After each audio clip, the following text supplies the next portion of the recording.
Welcome back to Who Died Today USA channel. In the past few days, we have received somber news about the passing of extraordinary talents. Today's episode is dedicated to honoring their memory. Additionally, we will recap the stars we have recently lost. Before we begin, we kindly ask for your support. If this video or the legacies of these remarkable individuals have touched your life, please consider giving this video a thumbs up as a sign of respect and remembrance. Thank you. Ananda Lewis, a gifted voice of a generation and one of television's most inspiring figures, was born on March 21, 1973, in Los Angeles, California.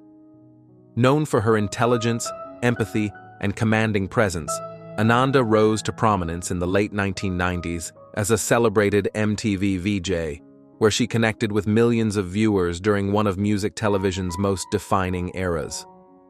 A graduate of Howard University, Ananda began her television career on BET's Teen Summit, where she explored youth and social issues with remarkable maturity. In 1997, she joined MTV, hosting iconic programs such as Total Request Live and Hot Zone, and quickly became known for her ability to speak to viewers with heart and honesty. The New York Times once called her the hip-hop generation's reigning it girl. Artists, fans, and peers admired her poise, depth, and undeniable presence. In 2001, Ananda left MTV to launch the Ananda Lewis Show, reflecting her desire to have deeper conversations and shape meaningful narratives. Though the show lasted one season, it affirmed her place as a thoughtful and authentic communicator. In 2020, Ananda publicly shared that she had been diagnosed with breast cancer. Over the next 6 years, she continued to speak out about her experience, urging women to prioritize their health. Her honesty and vulnerability became a source of strength and awareness for many. On June 11, 2025, Ananda passed peacefully at home in Los Angeles at the age of 52 after a lengthy and courageous journey with cancer. She is survived by her beloved son, Langston. Ananda Lewis will be remembered not only for her remarkable talent and trailblazing career, but for the sincerity, courage, and grace with which she lived. Her light continues to shine through the lives she touched and the stories she helped tell.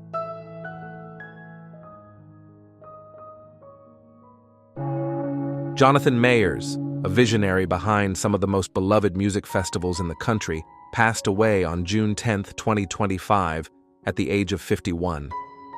As the co-founder of Bonnaroo and Outside Lands, he transformed wide-open fields and city parks into playgrounds of sound, creativity, and connection, bringing joy to hundreds of thousands across generations. Born with an eye for the extraordinary and a heart tuned to community, Jonathan co-founded Superfly Entertainment and, with it, created festivals that didn't just entertain, but inspired. In 2002, he helped launch Bonnaroo on a farm in Manchester, Tennessee, a festival that became a pilgrimage for music lovers seeking something more than just a concert. It became a home. Jonathan was the quiet architect behind the magic, the hand behind the colorful arches, the whimsical surprises, and the sense of belonging that defined the experience. His work stretched far beyond the stage, bringing to life unforgettable environments at Outside Lands and immersive projects like the Seinfeld Experience and Friends pop-ups in New York City. Each reflected his belief that the best experiences connect us, not just to the music, but to each other. Though his passing came just days before this year's Bonnaroo, his presence remains palpable. A tree will be planted on the farm in his honor, a living tribute to a man whose creativity helped entire fields bloom. Jonathan Mayers leaves behind a festival legacy rooted in joy, imagination, and community spirit.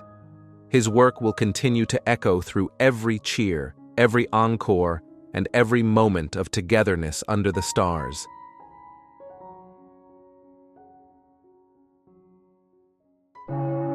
Breaking news. Today, we turn the spotlight on one of Hollywood's most dynamic and enduring figures, Will Smith, the man who went from West Philadelphia playgrounds to commanding stages across the globe, has captured hearts with his charm, resilience, and powerful presence. But beyond the fame lies a journey defined not only by triumphs, but also by battles with identity, health, and public scrutiny. What fuels his reinvention, and how has he turned vulnerability into strength? Stay with us as we explore the emotional evolution of this superstar, his health journey, and his unstoppable legacy. Born on September 25, 1968, in Philadelphia, Pennsylvania, Willard Carroll Smith Jr. was a natural entertainer from a young age. As a teenager, he gained attention as part of the hip-hop duo DJ Jazzy Jeff and the Fresh Prince. Their light-hearted yet clever music, including hits like Parents Just Don't Understand, earned them the first-ever Grammy in the rap category. But Smith's ambitions reached far beyond music. In 1990, he made the leap to television with the NBC sitcom The Fresh Prince of Bel-Air, a show loosely based on his own life. It was a cultural phenomenon. Smith's charisma, humor, and relatable vulnerability turned him into a household name. Audiences connected with his infectious energy and emotional depth. Yet even in those early years, Smith was navigating the heavy weight of expectation. By the late 1990s, he had successfully transitioned into blockbuster films. Roles in Independence Day, Men in Black, and Enemy of the State established him as a global action hero. Few actors could so effortlessly balance comedy, drama, and thrilling intensity. With each role, Smith evolved. He was no longer just the Fresh Prince. He was Hollywood royalty. But it was not all smooth sailing. Beneath the surface, Smith carried emotional wounds from childhood. In his memoir and interviews, he revealed how witnessing domestic violence at home left lasting trauma. This pain, he admits, drove his perfectionism and fear of failure. He often felt the need to control every element of his image, afraid of showing weakness. Then came roles that demanded emotional honesty. In Ali, 2001, he transformed into the legendary boxer Muhammad Ali, earning his first Oscar nomination. And in The Pursuit of Happiness, 2006, his portrayal of a struggling single father moved audiences to tears. These roles allowed Smith to merge his inner battles with his art. They were not just performances, they were exorcisms. The 2010s brought new pressures. While some films like I Am Legend soared, others stumbled at the box office. Critics began to question his choices. Smith, ever the strategist, took a step back, reevaluated, and returned stronger. In 2021, he gave a career-defining performance as Richard Williams in King Richard, which earned him his first Academy Award for Best Actor. It was a moment of vindication, but one soon overshadowed. At the 2022 Oscars, during what should have been a career high, Smith stunned the world by walking on stage and slapping comedian Chris Rock. The act, in response to a joke about his wife Jada Pinkett Smith, led to global controversy. Smith later apologized, resigned from the Academy, and faced a 10-year ban from attending the ceremony. It was a turning point. Public adoration gave way to complex conversations about emotion, boundaries, and regret. But Smith did not retreat. Instead, he confronted the moment with reflection. In interviews and personal videos, he opened up about the pressures that had been mounting for years. The desire to protect his family, the years of suppressed emotion, the identity he had built, and the cracks that finally showed. His willingness to own his missteps, to speak candidly about pain, surprised many and reminded audiences why they had loved him in the first place. In parallel with this emotional reckoning came a transformation in physical health. In 2021, Smith launched a YouTube docu-series titled Best Shape of My Life, where he set out to lose weight and confront his mental and physical limits. It became more than a fitness journey. It became a confessional. He spoke of past fears, moments of shame, and the search for true peace. Will also embraced a wellness lifestyle, incorporating mindfulness, journaling, and therapy into his routine. He admitted to battling anxiety and needing to find inner calm in an industry that thrives on pressure. By doing so, he helped destigmatize emotional struggle, especially for Black men in the entertainment world. Today, Smith is back, renewed, reflective, and creatively energized. His 2025 album, based on a true story, his first in over 2 decades, offers lyrical honesty about fame, family, and personal growth. He also stars in the newly released Bad Boys Ride or Die, a film that reunites him with longtime co-star Martin Lawrence and reminds fans of his magnetic screen presence. A sequel to I Am Legend is in the works, along with other ambitious projects. Throughout all these highs and lows, Smith's family has remained a cornerstone. His marriage to Jada Pinkett Smith has been the subject of public fascination and criticism, especially following their Red Table Talk revelations. Yet both have insisted that transparency and deep communication are their path forward. Their children, Jaden, Willow, and Trey, are each carving their own creative paths, a testament to the values of self-expression and authenticity that define their family. Unlike some of his peers, Smith has faced few major physical health problems. However, his public openness about weight gain, mental fatigue, and emotional burnout has resonated deeply. Rather than hiding behind fame, he chose to expose the human side of success, the toll it takes, the cost of perfectionism, and the importance of healing. Will Smith's story is far from over. He is not merely a celebrity, he is a case study in perseverance, reinvention, and vulnerability. His life urges us to consider, can redemption follow failure? Can a man evolve in front of the whole world, stumble, and still stand tall? What does Will Smith mean to you? Is it the joy of watching The Fresh Prince, the power of his performance in The Pursuit of Happiness, or the courage he showed in rebuilding his path? Share your thoughts in the comments. And if his story moved you, like and subscribe for more inspiring journeys. Let us celebrate a man who continues to rise, not by denying his flaws, but by daring to face them, on screen, in life, and in the hearts of millions.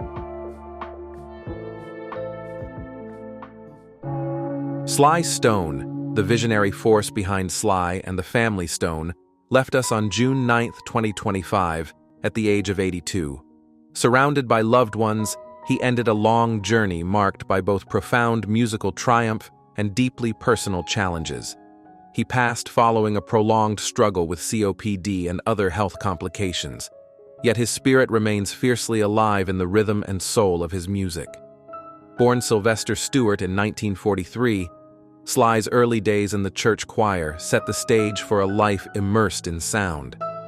By the 1960s, he had reshaped the musical landscape with a bold dream, uniting people through a band that was racially integrated, gender-inclusive, and explosively original.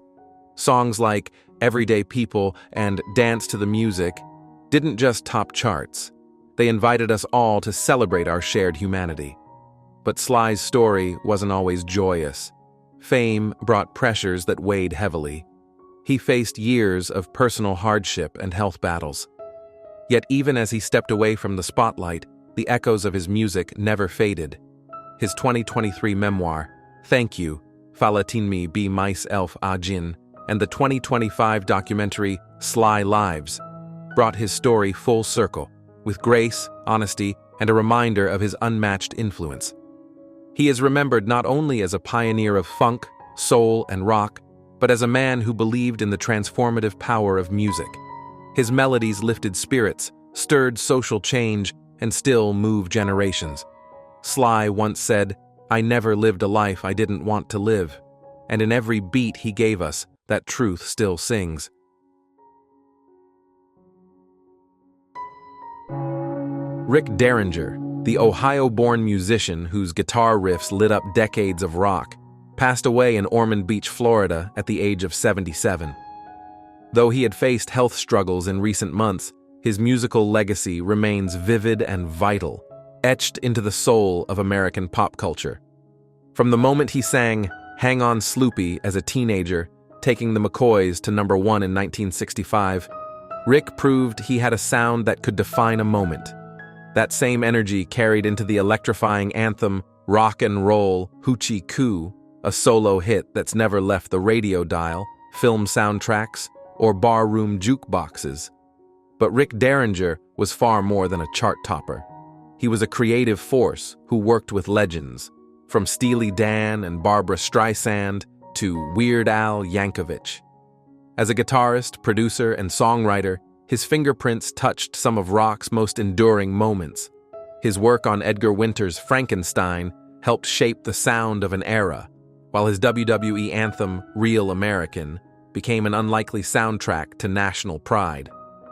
Throughout his career, Derringer brought both skill and soul to every stage, studio, and song.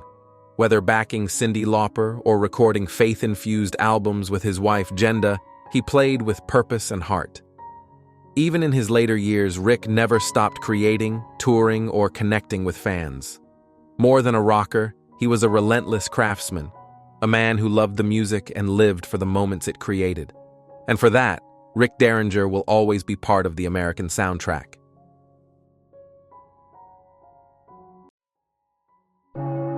Charles Strauss, the brilliant composer behind iconic musicals like Annie and Bye Bye Birdie, passed away on May 15, 2025, at his Manhattan home. He was 96. With over 30 musicals, including 14 on Broadway, Strauss leaves behind a vibrant legacy adorned with 3 Tony Awards, a Grammy, and an Emmy. Born in 1928 in New York City to a Jewish family, Strauss grew up in a household shadowed by illness and depression. Music, especially the family piano, became a refuge and a source of hope. That early experience shaped his lifelong mission to uplift others through song. Trained at the Eastman School of Music under giants like Aaron Copland and Nadia Boulanger, Strauss originally aimed to compose classical works, but a chance meeting with lyricist Lee Adams changed his path forever. Together, they created Bye Bye Birdie, 1960, followed by hits like Applause and Annie. Songs such as Put on a Happy Face, Kids, Tomorrow, and It's the Hard Knock Life became cultural touchstones, sung by stars from Frank Sinatra to Jay-Z. Strauss also made waves in film and television, composing for All in the Family, Bonnie and Clyde, and All Dogs Go to Heaven. Despite setbacks, including flops like Bring Back Birdie, Strauss never gave up. As his mentor Boulanger once told him, "To make someone forget their pain is also a calling." Charles Strauss died peacefully, but his music lives on. With unwavering devotion and boundless talent, he turned melodies into medicine. His work didn't just entertain, it healed, inspired, and brightened the world, one unforgettable song at a time.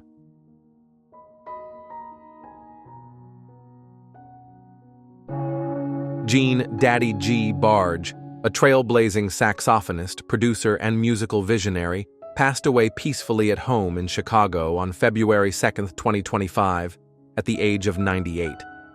His life was a symphony of soul, R&B, and blues, and his influence still echoes in the beats and rhythms of modern music. Born in Norfolk, Virginia in 1926, Barge's journey began with a waterlogged saxophone salvaged from a shipyard. From humble beginnings, he carved out a 6-decade career that saw him play with legends like Little Richard, Ray Charles, Muddy Waters, the Rolling Stones, and Public Enemy. His soulful solo on Chuck Willis's C.C. Rider and his fiery saxophone on Quarter to Three earned him the nickname Daddy G, a name celebrated in hit songs and dance halls across the country. Barge's artistry wasn't confined to performance. He co-produced Natalie Cole's Grammy-winning Sophisticated Lady, shaped records at Chess and Stax, and helped lay the musical foundation of hits like Rescue Me and Higher and Higher. He even acted in films like The Fugitive and advised Martin Scorsese on the Blues documentary. Despite health challenges in later years, Gene remained passionately engaged with music, practicing, composing, and collaborating well into his 90s. He believed in staying current, learning from younger generations, and always moving forward. To many, Barge was more than a musician. He was a mentor, a pioneer, and a beacon of black musical excellence. His saxophone spoke the language of joy, struggle, and resilience. And though he has left the stage, the music of Daddy G will keep playing, raw, rhythmic, and full of soul. Renee Victor, the spirited actress who gave voice to the unforgettable Abuelita in Disney Pixar's Coco and charmed audiences as Lupita on Showtime's Weeds, passed away on May 30th, 2025, surrounded by her family in Sherman Oaks, California. She was 86. Born in San Antonio, Texas, Victor began her career as a singer and dancer, gracing stages across the globe with her partner and husband as the dynamic duo Ray and Renee. In the 1960s, she settled in Los Angeles and expanded her talent into television, film, and voice acting. Her rich career included roles in ER, Mayans MC, and Dead to Me, along with a memorable performance in Robert Duvall's The Apostle. But it was as the fierce, sandal-wielding grandmother in Coco that Victor reached hearts around the world. Her portrayal of Abuelita, tough on the outside, deeply loving underneath, captured the spirit of tradition and family in a way only she could deliver. The film became a cultural touchstone, and Victor's voice became part of many family memories, especially during Dia de los Muertos. Throughout her life, Victor embraced challenges with warmth, humor, and resilience. She continued working even while privately facing lymphoma, a condition she battled for several years with quiet courage. Her final performance was in The Elder Scrolls IV, Oblivion Remastered, continuing her legacy in the world of gaming and animation. Renee Victor's daughters, Raquel and Margot, lovingly shared that their mother was loved by so many and had fans all over the world. Her work lives on, not just in films and shows, but in the joy, laughter, and strength she brought to each character. Her story reminds us that grace, talent, and heart leave a legacy no illness can ever erase.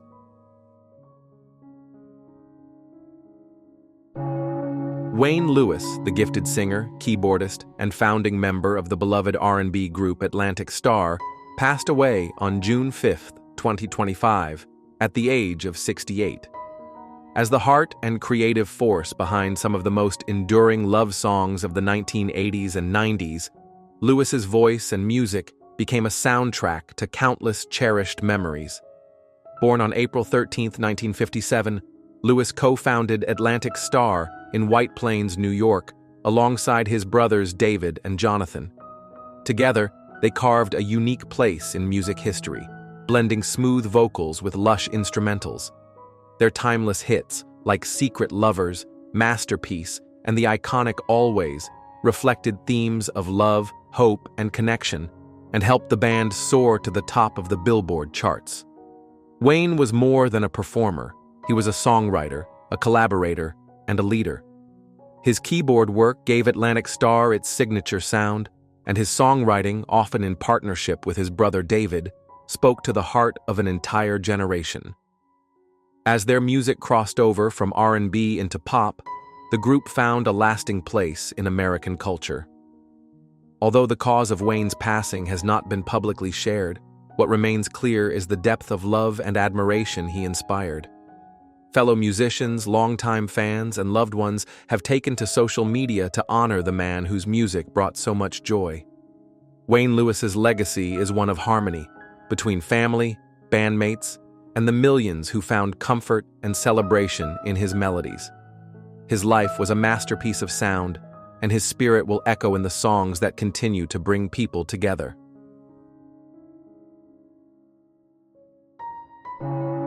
P.H. Moriarty, the unforgettable face behind some of British cinema's most fearsome gangsters, passed away peacefully on February 2, 2025, at the age of 86. Known for his commanding presence and gritty authenticity, Moriarty's late-blooming yet impactful acting career left a lasting mark on film and television. Born in Deptford, southeast London in 1938, Moriarty lived a life as colorful as the characters he portrayed. A former boxer and docker, he was discovered by chance while working at the Surrey docks, launching him into acting at the age of 40. His big break came with the 1980 cult classic The Long Good Friday, where he played the fearsome Razors, followed by his legendary turn as Hatchet Harry in Guy Ritchie's Lock, Stock, and Two Smoking Barrels, 1998. Moriarty also earned acclaim for his roles in Outland, Jaws 3D, and the Dune miniseries. On TV, he appeared in The Bill, Doctors, and Judge John Deed, showcasing a surprising range beyond his gangster persona. Off-screen, Moriarty was a supporter of the male cancer charity Orchid, who confirmed his passing and paid tribute to his generosity and dedication. Known to friends and fans as a proper bloke, his grounded personality and loyalty were as notable as his powerful screen performances. His wife was by his side at the time of his death, as shared by close friends. As tributes pour in, Moriarty is remembered not only for the menace he brought to the screen, but for the warmth and wit he carried in life. P.H. Moriarty may have started late, but he left the kind of impact that legends are made of.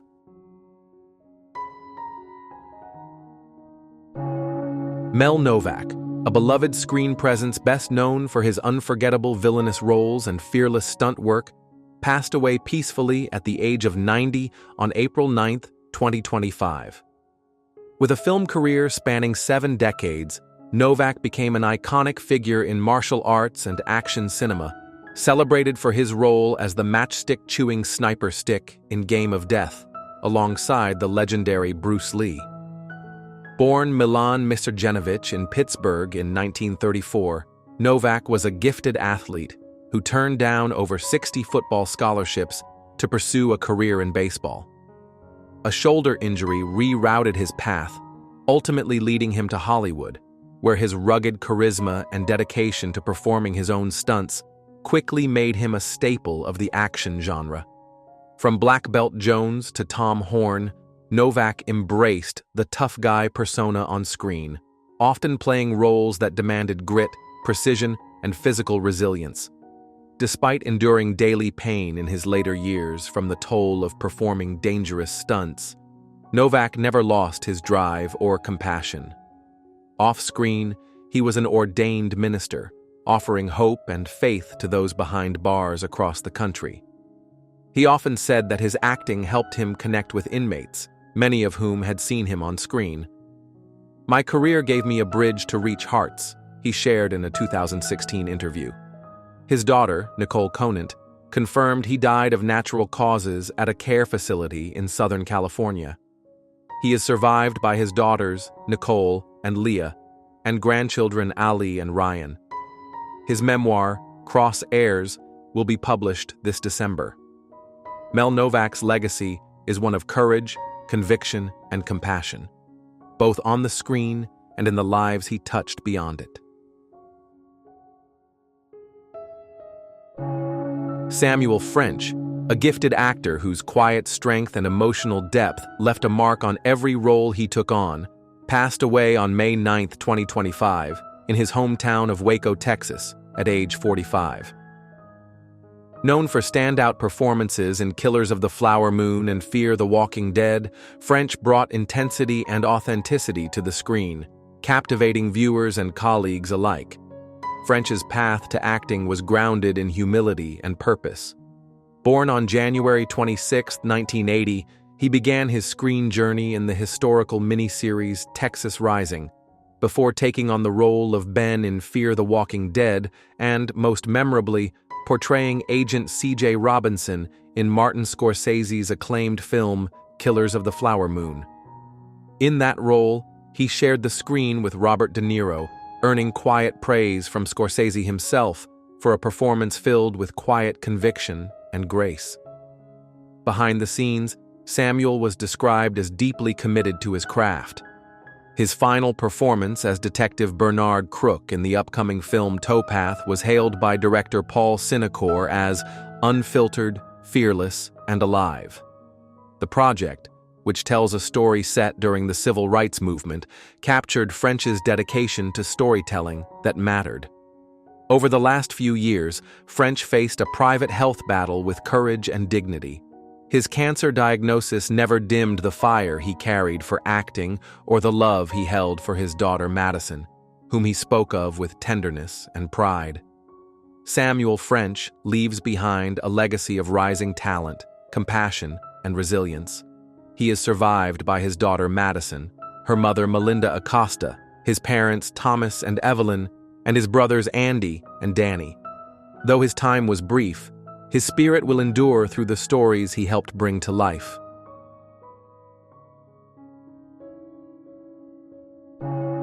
Patrick Adiarte, a pioneering actor and dancer whose talent shone across Broadway, Hollywood, and television, passed away on April 10, 2025, at the age of 82. Born in Manila, Philippines, his early life was marked by hardship. He and his family were imprisoned during World War II, and his father was killed in the conflict.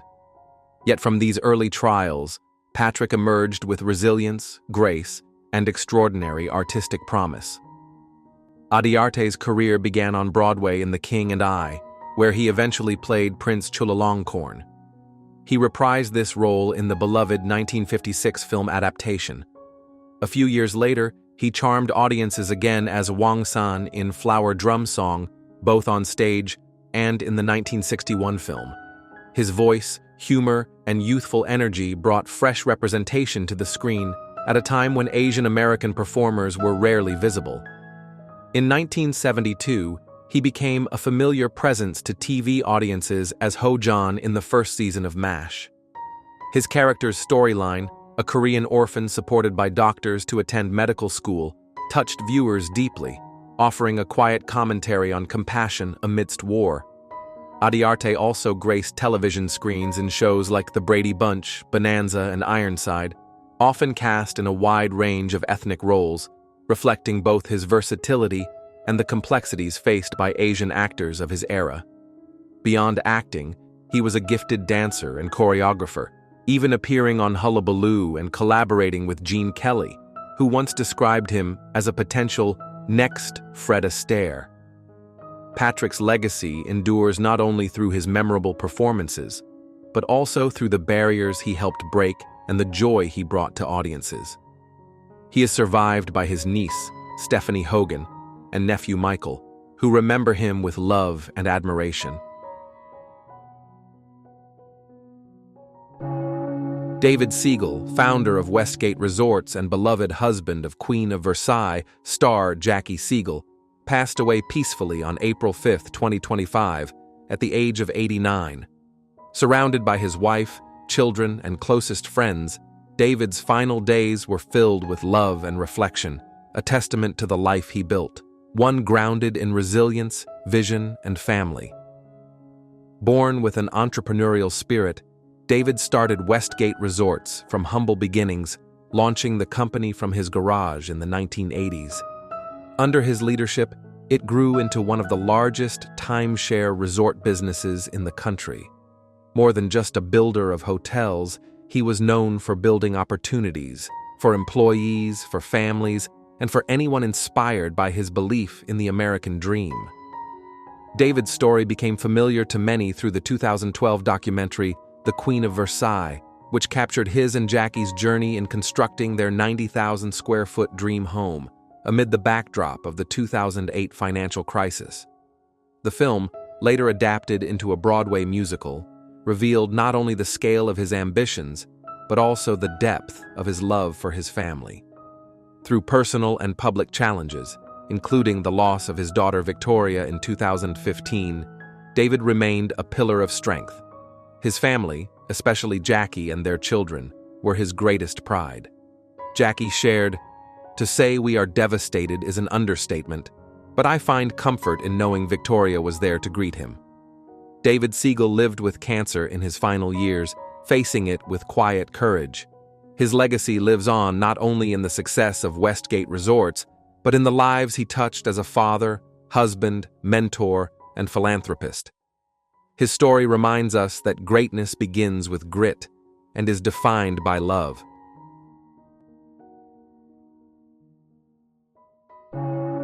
Breaking news. Clint Eastwood is not merely a name in film history. He is an embodiment of American grit, cinematic rebellion, and timeless resilience. At over 90 years old, he remains a towering figure in Hollywood, not only in stature, but in impact.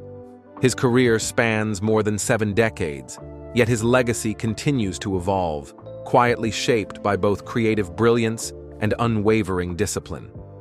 The story of Clint Eastwood is not only about success on screen, but about surviving Hollywood on his own terms, defying age, and confronting the quiet realities of time. From his humble beginnings during the Great Depression to becoming one of the most enduring names in cinema, Eastwood's journey reads like a script he might have directed himself. Raised in a working-class family, he took on numerous odd jobs in his youth, drifting between opportunity and uncertainty. For a while, he seemed to have no clear path, but the screen found him, and he found purpose.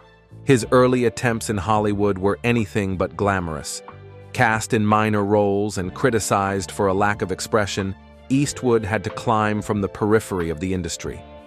His first major breakthrough came with the television western Rawhide, where he played Rowdy Yates. Yet even that success was just a prelude to what would come next. It was the unlikely partnership with Italian director Sergio Leone that made Eastwood an international star. The spaghetti western trilogy, especially The Good, the Bad, and the Ugly, redefined the western genre and turned Eastwood into a global icon. His portrayal of the silent, morally ambiguous gunslinger captured a cultural moment and introduced a new kind of American hero, complex, restrained, and unshakable. But Eastwood did not stop at acting. He wanted control over the narrative, over the kinds of stories told and how they were told. In 1971, he made his directorial debut with Play Misty for Me, surprising many with his understanding of tone and pacing. By the time he directed Unforgiven in 1992, he had not only reinvented himself, but also the entire Western genre, winning Oscars for Best Picture and Best Director. Eastwood's career is a testament to creative freedom. He founded his own production company, Malpaso Productions, to escape the constraints of studio interference. He directed and produced films with an efficiency few could match. His movies, often quiet and deliberate, reflect his own personality, unflashy, focused, and deeply American in ethos. His directorial resume includes celebrated works like Million Dollar Baby, Mystic River, Gran Torino, and American Sniper. These are not merely successful films, they are cultural examinations, each asking uncomfortable questions about justice, identity, and moral consequence. Through them, Eastwood has become a cinematic philosopher, probing the complexities of humanity without pretension. Yet for all the success, Clint Eastwood's journey has never been without challenges. Breaking free from the Disney-like image of his early roles required resilience. Standing firm as a director in an industry reluctant to embrace actors turned filmmakers took courage. Facing critics who doubted his capacity to adapt as he aged required resolve. Eastwood met each doubt with quiet defiance. Health has also become a more visible part of his story in recent years. As he entered his 90s, Eastwood began to step back from the public spotlight. Though he remains mentally sharp and creatively engaged, his physical presence has grown more frail. Reports of significant weight loss, a stooped posture, and diminished public appearances have raised concerns among fans. Despite these signs of aging, Eastwood continues to work. In 2024, he began directing what may be his final film, Juror Number 2. Though the shooting schedule was shorter and more contained, he remained fully in charge on set, demonstrating a level of mental acuity and professionalism that defied his age. It is a reminder that while the body may slow, the mind and spirit need not. He is known for a disciplined lifestyle, an advocate of clean eating, regular exercise, and moderation.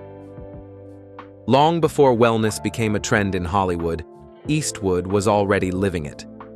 He avoids late nights, favors golf over glamour, and attributes his longevity to consistency and care. There are no public reports of major medical conditions, but the visible effects of aging have become more pronounced with time. Controversy, too, has followed him, though he has always met it with measured calm. A libertarian voice in a largely liberal Hollywood, Eastwood has never shied away from political commentary, often drawing both admiration and criticism.